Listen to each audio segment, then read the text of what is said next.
Antes de empezar el video me gustaría invitarte a que hagas clic en la campana de notificación de mi canal. Esta te avisará cuando suba contenido nuevo. Sé el primero en verlo. Gracias. El 2 de diciembre de 1987, la red soviética del espacio profundo recibió una transmisión desde el espacio exterior. Primero fue captado por el radiotelescopio Galenkí RT-70 y pronto fue confirmado por los otros telescopios dentro del sistema. La señal, que se repitió todos los días durante aproximadamente 2 semanas, provino de Kik 8.462.852, hoy más conocido como la estrella Tavis. Esta es una estrella de secuencia principal de tipo F ubicada en la constelación Cygnus, que aproximadamente está a 1470 años luz de la Tierra. Los científicos descubrieron fluctuaciones de luz inusuales de la estrella que incluyen hasta un 22 de atenuación en el brillo como parte del proyecto Planet Hunters. Estas observaciones desconcertaron a la comunidad científica, que aún tiene que explicar qué tipo de fenómeno natural podría causar una caída tan masiva en el brillo de una estrella. Mi equipo, sin embargo, no se sorprendió tanto. La transmisión contenía 2 conjuntos de datos. El primer conjunto era un plano matemático de una gran estructura rectangular que se asemejaba al marco de una puerta. Y el segundo era una fecha que se nos comunicó con la ayuda de una serie de ilustraciones de nuestro sistema solar, donde las órbitas del planeta alrededor del Sol estaban acostumbrados, indicando el paso del tiempo. Solo nos tomó una semana averiguar qué fecha era, 18 de noviembre del 2020, pero no podíamos averiguar qué pasaría en esa fecha, aunque como probablemente puedas adivinar, a estas alturas ya lo sabemos. Pasamos mucho tiempo tratando de construir la estructura y casi perdimos nuestra financiación varias veces, especialmente después del colapso de la Unión Soviética. Pero seguimos de manera lenta y segura intentándolo. Y tratando, y luego, casi al mismo tiempo que la estrella de Tavis comenzó a aparecer en los medios, finalmente lo terminamos. Parecía sublime, excepto un agujero en la parte superior, pero consistía en miles de millones de intrincados circuitos enfriados alrededor de menos 237 grados, y también estaba propulsado por un pequeño reactor nuclear.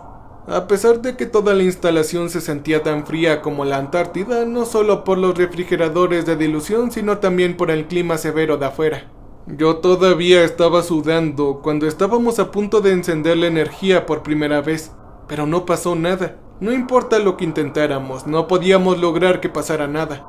Durante años, todo lo que podíamos hacer fue monitorearlo. Sí, fue decepcionante, especialmente después de todo el arduo trabajo que habíamos realizado. Nuestra última esperanza era la fecha misteriosa, y después de que eso sucedió, todo cambió.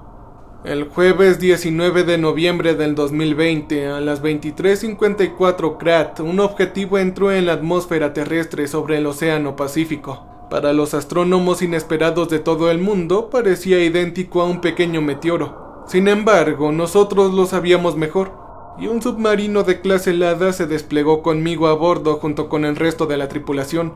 El objeto cayó en una isla deshabitada en un archipiélago de las Islas Auckland. Se sintió tan surrealista pisar tierra sin saber qué tipo de artefacto alienígena encontraríamos ahí. Fue durante la hora del crepúsculo cuando llegamos y los pájaros pululaban por la isla. Era como si tuvieran miedo, y despertaron una sensación espeluznante trepando por mi columna vertebral. Finalmente encontramos el objeto dentro de un cráter. Era esférico, del tamaño de una bola de billar, y su superficie se parecía a la superficie de la estructura gigante que habíamos construido en Siberia. Sin embargo, a diferencia de nuestra construcción, esta esfera oscura estaba activa. Sin embargo, nos tomó algo de tiempo entender eso, ya que su actividad solo era audible. «Tranquilos», les dije a los soldados que habían pisado tierra conmigo. «No hagan más ruido, escuchen». Ninguno de nosotros movió un músculo mientras estábamos parados alrededor del cráter. Hubo un eco de pasos lentos y arrastrados provenientes de la esfera. No sonó como un artefacto, sino más como si escucháramos que algo realmente sucedía frente a nosotros. Si eso tiene sentido. Los pasos se detuvieron por un minuto y luego continuaron hasta que se desvanecieron por completo. Después de eso, al menos hasta donde podíamos oír debajo de los pájaros agitados en la isla ventosa, la esfera misteriosa se quedó en silencio. Un valiente soldado se ofreció como voluntario para tocar la esfera, asegurándose de que estuviéramos a salvo, y después de eso la trasladamos al submarino. No era tan pesado como parecía, solo parecía como si estuviera hueco. Durante todo nuestro viaje de regreso a Rusia, me senté junto a la esfera escuchando con atención. La mayor parte del tiempo estaba en silencio, pero de vez en cuando podía escuchar el eco de algo que me recordaba al metal raspando contra otro metal. Aunque no pude explicar qué fue lo que escuché o cómo podía escucharlo, todavía se sentía ominoso y misterioso. De vuelta en la instalación de congelación, pronto descubrimos que la esfera encajaría perfectamente dentro del agujero en la parte superior de la estructura. Y por lo tanto era lo que había faltado todos estos años. Era la última pieza de nuestro rompecabezas. Ha viajado por el espacio durante más de 1000 años, nos dijo mi colega y querido amigo Dmitri, aunque ya todos lo sabíamos. Alexander, dijo y me miró desde su silla de ruedas. ¿De verdad escuchaste pasos? Yo asentí felizmente. ¡Increíble!, dijo Sonia, nuestra ingeniera en jefe. ¡Pasos alienígenas de 1000 años! Yo aclaré mi garganta interrumpiéndola. No estoy tan seguro de que estos sonidos sean realmente alienígenas, Sonia, dije y miré los ojos inseguros de mi colega. Ya ni siquiera ha habido repeticiones hasta ahora, continué. Cada sonido que hemos escuchado ha sido único y han pasado varias horas. ¿Qué estás tratando de decir?, preguntó Dmitri, anticipando una respuesta más allá de su imaginación más salvaje. ¿Estás sugiriendo que...? Es solo un pensamiento, una hipótesis en el mejor de los casos, pero creo que debemos considerar que el sonido tiene algo que ver con la función obvia de este extraño orbe negro. La estructura está claramente destinada a ser una puerta y este componente esférico, como probablemente todos ustedes también piensan, es muy probablemente lo que abrirá esa puerta. Es lo que conectará nuestro mundo con el de ellos. Me mordí mi labio congelado nerviosamente, ordenando mis pensamientos. Si tuviera que adivinar, diría que está enredado con un objeto idéntico en el otro lado a nivel cuántico, lo que de alguna manera nos permite escuchar lo que está sucediendo a 1000 años luz de distancia en tiempo real. Y aunque está más allá de nuestro conocimiento, creo que es a través de este enredo que la esfera nos permitirá ir hasta allá. Quizás en un instante como un milisegundo, si lo colocáramos dentro del agujero en la parte superior de la estructura, por supuesto. Todos sentimos la presión del destino, tal vez el destino de la humanidad sobre nuestros hombros. Si esto es cierto, significa que va en ambos sentidos, susurró Dmitri. Shh, silencio, debemos ser más cautelosos, dijo Sonia con voz temblorosa. Ellos también pueden oírnos. Se procedió a montar una cámara insonorizada en la que juntamos la esfera con micrófonos para que pudiéramos observar su actividad sin que ellos pudieran escucharnos. Mientras lo estudiábamos, tratando de encontrar tantas pistas como fuera posible sobre qué esperar del otro lado, comenzamos a hablar sobre qué hacer a continuación. En este punto, los altos mandos de las fuerzas especiales rusas e incluso del gobierno de repente se habían vuelto extremadamente interesados en nuestro pequeño equipo de ingenieros e investigadores con fondos insuficientes. Ellos enviaron analistas, diplomáticos y generales que querían opinar sobre cómo proceder. No me detendré en la política de todo esto, pero rápidamente se convirtió en un desastre, y como era de esperar, su primera víctima fue el método científico. Mi equipo quería estudiar la esfera durante unos 2 años antes de ponerla dentro de la estructura, no solo para aprender tanto como fuera posible. Pero los generales, que solo se preocupaban por sus carreras, no querían que nos sentáramos para estudiarlos. Así fue unos pocos meses y al final, a pesar de que todavía solo habíamos escuchado un extraño raspado metálico proveniente de la esfera, se decidieron por un plan muy simplista.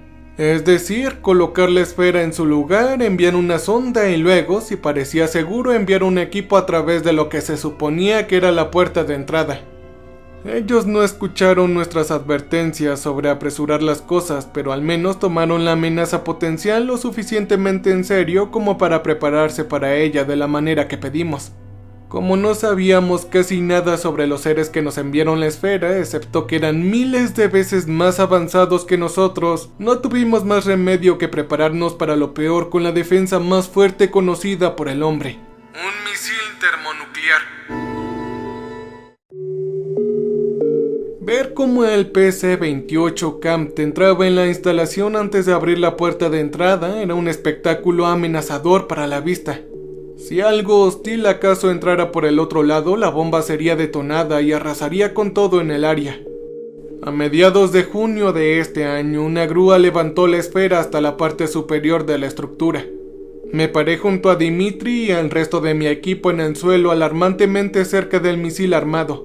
Miré a los jóvenes soldados a su lado, a quienes se les había asignado la tarea de activarlo en el peor de los casos. Me pregunté, ¿estaban realmente preparados para la muerte a su tierna edad?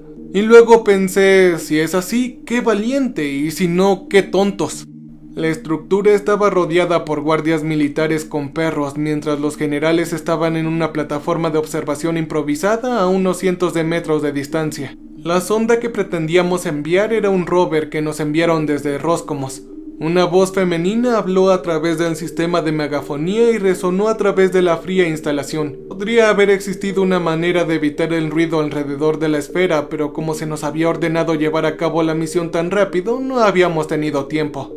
Esto significaba que todo lo que se decía de nuestro lado, especialmente las instrucciones que se daban a través de los altavoces, se podía escuchar en el otro lado. Fue imprudente por decir lo mínimo.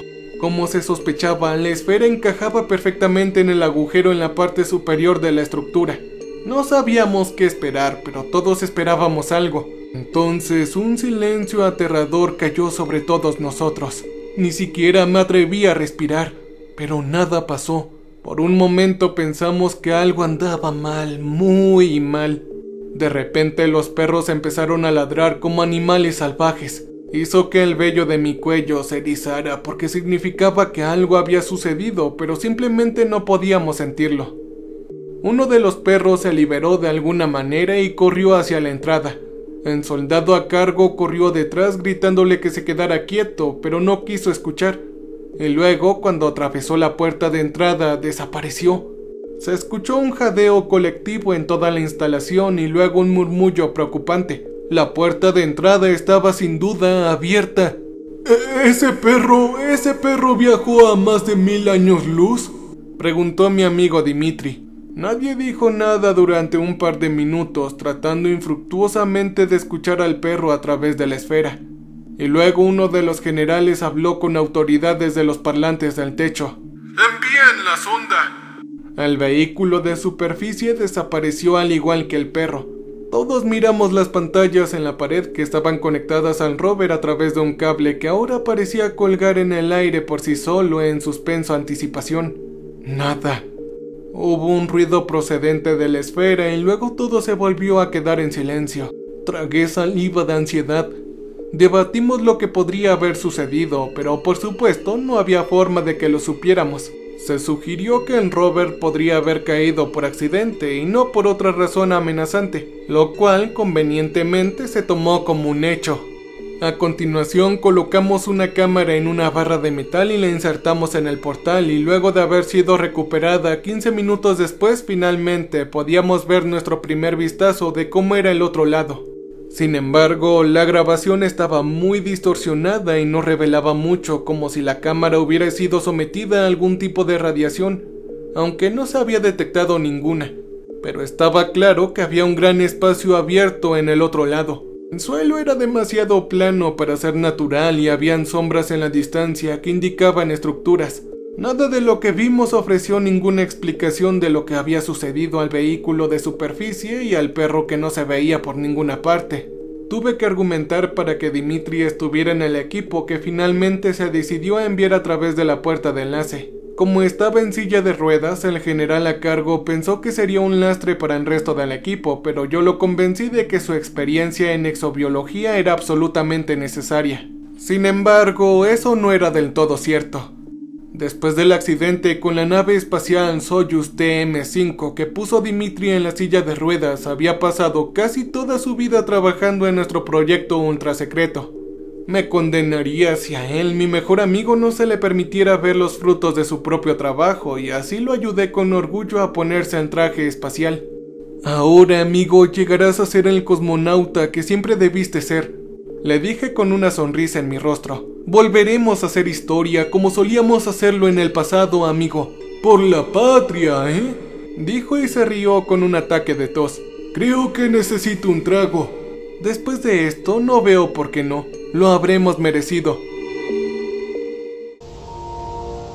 Aparte de mí y de mi pequeño equipo de científicos, se asignó un grupo de hombres altamente capacitados para ayudarnos. Su presencia no me hizo sentir más seguro. Lo que sea que nos esperaba al otro lado, si nos recibían con hostilidad no tendríamos ninguna posibilidad. No éramos más que molestas hormigas entrando por la puerta principal de una casa más allá de nuestra comprensión. De pie frente a la gran puerta de entrada, todos vestidos, mejoró su sensación considerablemente. Mientras saludaba a los generales en la plataforma de observación, un coro femenino cantó el himno nacional. Todo este esplendor. Le susurré a Dimitri y le di unas palmaditas en el hombro, solo para ocultar lo infinitamente pequeño que somos bajo los antiguos secretos que estamos a punto de descubrir. El comando a mi lado tuvo que luchar con su traje espacial para hacer la señal de la cruz. Asentí con la cabeza y sonreía en un intento de inspirar algo de confianza. No necesitaba saber que su arma sería inútil. Todo lo que se podía escuchar en mi casco era mi propia respiración rápida que me decía lo asustado que estaba realmente en la charla de la radio. ¡Sigan adelante!, habló el general. Él se aclaró la garganta y luego continuó con una voz más suave. Hagan que Rusia y toda la humanidad se sienta tan orgullosos. Tomé una respiración profunda. Dimitri agarró las ruedas de su silla y se abrió camino hacia la entrada. Dudé por un segundo y miré a la gente detrás de mí. El hecho de que estarían a más de 1000 años luz de mí en unos pocos minutos era casi imposible de entender. «Alexander, ya es hora», dijo Sonia. La ayudé a llevar una caja de metal con equipo. Me hizo sentir algo más seguro, de alguna manera, caminar junto a ella.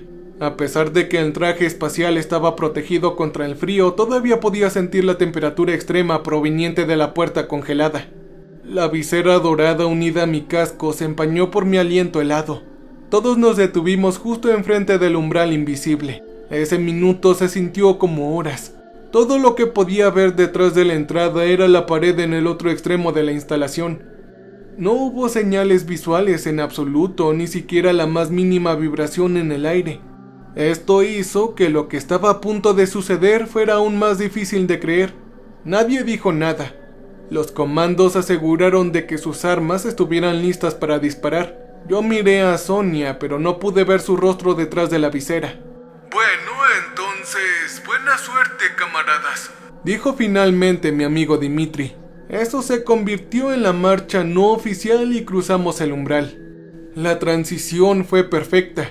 Una interferencia en la radio fue el único indicio de que algo había sucedido, cortando nuestro contacto con la Tierra. Por alguna razón, las señales de radio no pudieron penetrar la puerta de enlace. Entonces, una vista maravillosa nos recibió. La estrella filtraba a través de una cúpula teñida de azul parcialmente agrietada que cubría todo en cielo brillo sobre un paisaje urbano oscuro y silencioso, lleno de rascacielos más altos que cualquier cosa jamás construida en la Tierra. Era una civilización. Todas eran siluetas negras contra el sol naciente. Fuera de la cúpula, toneladas de metal retorcido y enormes trozos de estructuras rotas flotaban por el espacio. Entonces, dos cosas se nos aclararon de inmediato después de ver esto. Uno, que estábamos parados en una plataforma espacial lo suficientemente grande como para permitir su propia gravedad. De hecho, una parte de un intento de enjambre de Dyson y que en algún momento entre el momento en que se envió el mensaje a la Tierra, toda su civilización fue abandonada o destruida. Otra enorme plataforma apareció a la vista, elevándose solemnemente en el horizonte como una flor negra y proyectando su gigantesca sombra hexagonal sobre nosotros. Fue destrozado por la mitad por fuerzas ancestrales inimaginables, dejando pasar un rayo de sol que iluminaba el paisaje frente a nosotros. Grandes escalones descendieron desde la puerta de entrada y el rover que habíamos enviado se estrelló contra el suelo debajo de ellos. La puerta de entrada se encontraba en el borde de una gran plaza ovalada que estaba rodeada de puertas de entrada idénticas, lo que indicaba que las personas que construyeron esta civilización dentro de esta estrella habían enviado muchos mensajes a las estrellas y esperaron pacientemente las respuestas. Afortunadamente, el perro vino corriendo hacia nosotros desde el centro de la plaza, demostrando que la plataforma estaba presurizada y llena de oxígeno. Sin embargo, quitarnos los cascos estaba fuera de discusión, ya que no sabíamos qué otros gases o posiblemente incluso patógenos podrían haber permanecido en la atmósfera.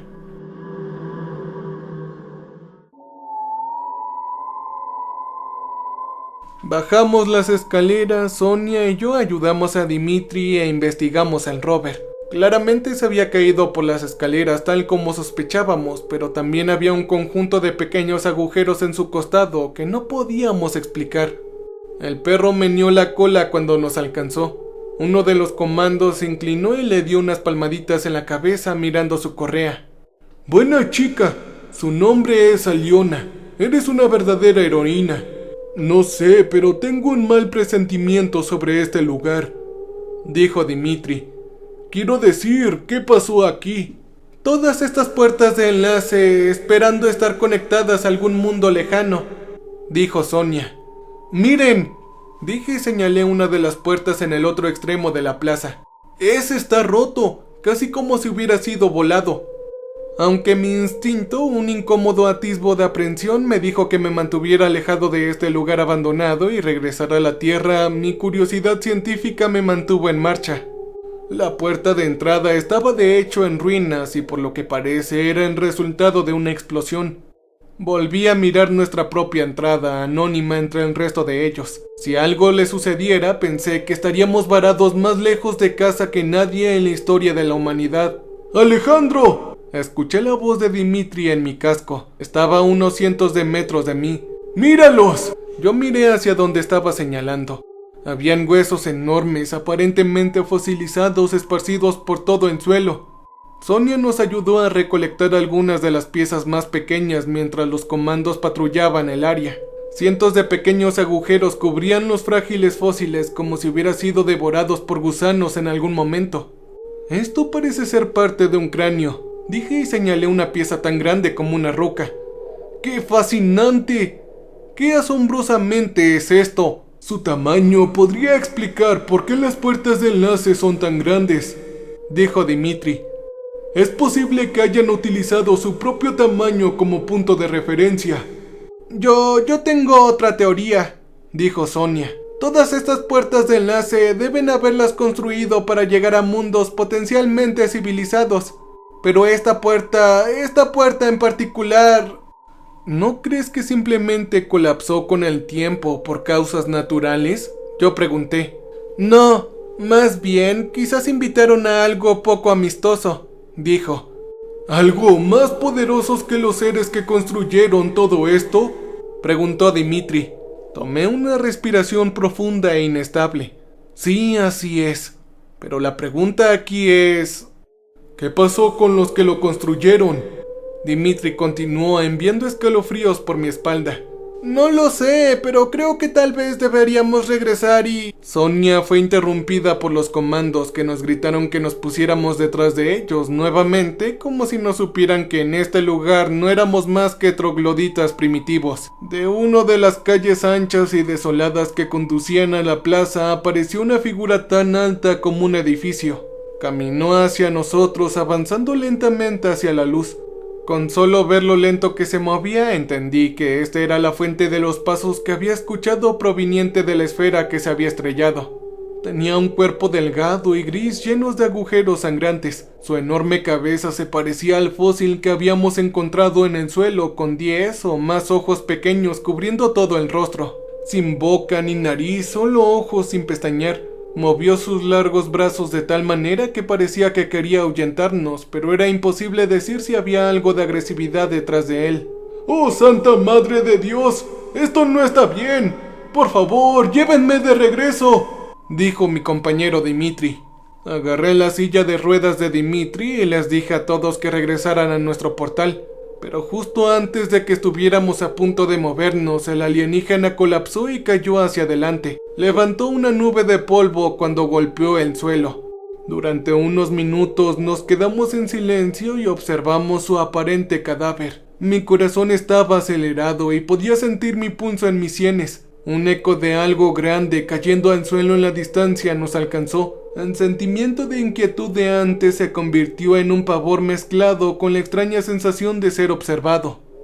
Entonces, un tirón repentino se extendió por el cadáver y luego, para nuestros gritos de horror, las criaturas comenzaron a escapar por los agujeros en su piel e incluso a través de sus muchas cuencas oculares. Es difícil describir la vista abominable que se desarrolló frente a nosotros. Estas criaturas se parecían a 100 pies negros de gran tamaño. Uno de ellos, el más grande, se forzó a salir por la boca del cuerpo y fue en ese repugnante momento en que los comandos abrieron fuego. Los trajes espaciales hacían que correr fuera más o menos imposible, y se sentía como correr en una pesadilla en la que nunca acelerabas por mucho que lo intentaras. Las bestias artrópodas se abalanzaron hacia nosotros. Uno de los más pequeños se arrastró dentro del traje de uno de los comandos. Pude verlo entrar en su boca y luego entrar por uno de sus ojos. Uno más grande aplastó la visera de otro comando y le arrancó la cabeza con la columna todavía unida a ella. No corrí para salvar mi vida, ni siquiera para salvar la vida de mi amigo, porque sabía que solo nos esperaba la erradicación nuclear del otro lado, sino más bien corrí para salvar a la humanidad del mismo destino que les había dado a los habitantes de esta estrella. Incluso criaturas más grandes, tan grandes como trenes, aparecieron desde sus escondites dentro de la ciudad oscura. El perro corrió delante de todos nosotros y fue el primero en llegar a la puerta de entrada. La silla de ruedas de Dimitri se cayó justo cuando estaba a punto de arrastrarla por las escaleras. Algunas de las criaturas pasaron corriendo junto a nosotros, obviamente más interesadas en atravesar la puerta que en matarnos. Yo me incliné y alcancé la mano de Dimitri. Sonia corrió hacia mí y ayudó a poner a Dimitri en su silla de ruedas nuevamente. Cada vez más criaturas entraban por la puerta y no habían indicios de que el arma se hubiera disparado.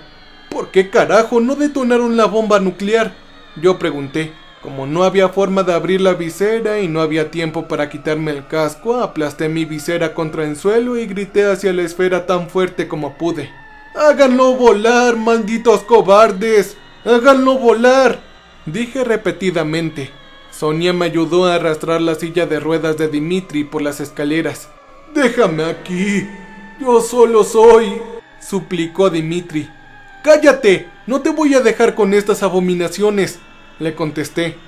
Otros 2 comandos pasaron corriendo junto a nosotros dos. Uno atravesó la puerta de entrada, pero momentos después su cuerpo fue decapitado y arrojado de nuevo a través de ella. Y luego Sonia gritó y soltó la silla de ruedas. Casi lo dejó caer. Se puso las manos en el casco en un intento desesperado por quitárselo, pero no había tiempo. La criatura se abrió camino a través de su ojo y continuó hasta su cerebro, haciéndola vomitar incontrolablemente hasta que se cayó por las escaleras. Fue un milagro que atravesara el portal junto con Dimitri. El caos que nos encontró ni siquiera puedo describirlo. Las mujeres del altavoz estaban siendo destrozadas. Los guardias se disparaban unos a otros mientras ingenuamente intentaban golpear a las criaturas. Los soldados que operaban el misil no estaban a la vista, probablemente porque dejaron su puesto tan pronto como apareció el primer 100 pies por la puerta. Excepto por 1 o 2 que yacían muertos en el suelo, los generales tampoco estaban a la vista. Pero los helicópteros despegaban afuera, por lo que no fue difícil averiguar dónde estaban. El vidrio de mi visera seguía cortando mi pecho detrás del traje mientras zigzagueaba a través del caos, tirando de Dimitri frente a mí. Aún no podía escucharlo a través de la radio de mi casco. «Déjame al lado del misil», dijo. «¿De qué estás hablando, Dimitri?», pregunté, aunque ya lo sabía. «No hay razón para que los dos nos quedemos aquí. Alex, sálvate tú mismo». No hay forma de que ninguno de nosotros salga de aquí si tenemos éxito», dije. «Ese es el punto». «Inténtalo, tú todavía puedes caminar, pero yo ya no». Me detuve junto al misil sin saber qué decir. «Te daré algo de tiempo, a menos que se acerquen demasiado a mí. No hay tiempo para un adiós sentimental, amigo mío. Hazlo por la humanidad, solo corre». Y así lo hice, con lágrimas de vergüenza obstruyendo mi visión lo hice. Me las arreglé para entrar en uno de los helicópteros que estaban a punto de despegar afuera. La esposa de uno de los generales estaba sentada en él con su pequeño, quien debió haber sido llevado a la instalación contra el protocolo, solo como para dejarle ver cómo se hacía la historia. Parecía conmocionado, pero el perro que yacía en el suelo debajo de sus piernas lo mantuvo calmado. «¡Lo salvaste!», le dije y traté de sonreír mientras el helicóptero despegaba. «¡Eres un verdadero héroe!». La instalación se encogió debajo de nosotros cuando nos elevábamos al cielo y cuanto más nos alejábamos, más me preocupaba que una de las criaturas hubiera llegado a Dimitri. Pero entonces, tal vez a 1,5 kilómetros de distancia, la luz cegadora de la explosión nuclear nos abrumó. No recuerdo mucho después de eso. La onda expansiva debió habernos afectado bastante. Me desperté en la localidad rural de Omiakon. Me dijeron que habían encontrado el helicóptero destrozado en uno de los valles aledaños al pueblo. El chico y el perro habían sobrevivido, pero la madre y el piloto no.